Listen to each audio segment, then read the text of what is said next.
সকল কেন্দ্রসমূহের জন্য যে ফোর্স ডেপ্লয়মেন্ট আছে, কেন্দ্রভিত্তিক ফোর্স ডেপ্লয়মেন্ট আছে, পাশাপাশি আমাদের পুলিশের মোবাইল টিম এবং স্ট্রাইকিং ফোর্স রয়েছে।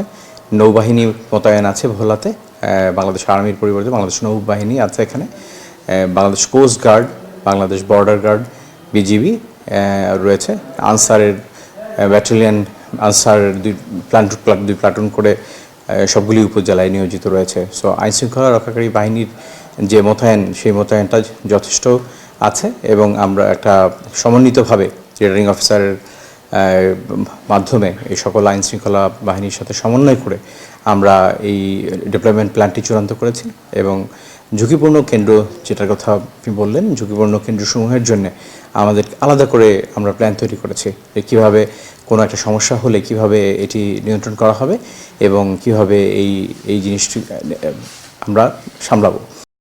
প্রতিদিনের ইফতারে চাই স্বাস্থ্যসম্মত ও মচমচে রুচি মুড়ি। পাশাপাশি ভোট কেন্দ্রে যারা আসবেন তাদের আসার পথে যদি কেউ ঝুঁকিতে থাকেন মনে করেন, সেক্ষেত্রেও আমাদের মোবাইল টিমগুলি থাকবে, মোবাইল টিম এবং অন্যান্য যে বাহিনী আছে সে বাহিনীগুলি আছে। এইটা বিভিন্ন নোডাল পয়েন্টে এই বাহিনীগুলি থাকবে। আর স্ট্যাটিক যেগুলো আছে, বাংলাদেশ কোস্ট গার্ড দুর্গম অঞ্চলের জন্য, দুর্গম যে ভোট কেন্দ্রগুলি আছে সেই ভোট কেন্দ্রের জন্য বাংলাদেশ কোস্ট গার্ডের কিছু স্ট্যাটিক ফোর্স থাকবে যারা ওই কেন্দ্রের অবস্থান করবেন। সুতরাং স্ট্যাটিক ফোর্স কিন্তু রয়েছে নর্মাল ফোর্সের বাইরেও দুর্গমগুলির জন্য। আর দুর্গমতা বিবেচনা করা হয়েছে বেসিক্যালি রোড কমিউনিকেশন যদি না থাকে সেটার জন্য। পাশাপাশি এগুলা ভোট শেষ হয়ে যাওয়ার পরে সেখান থেকে রেজাল্ট নিয়ে আসা এবং অন্যান্য মালামাল নিয়ে আসার জন্যও আমরা এক্সট্রা সিকিউরিটি দিয়েছি।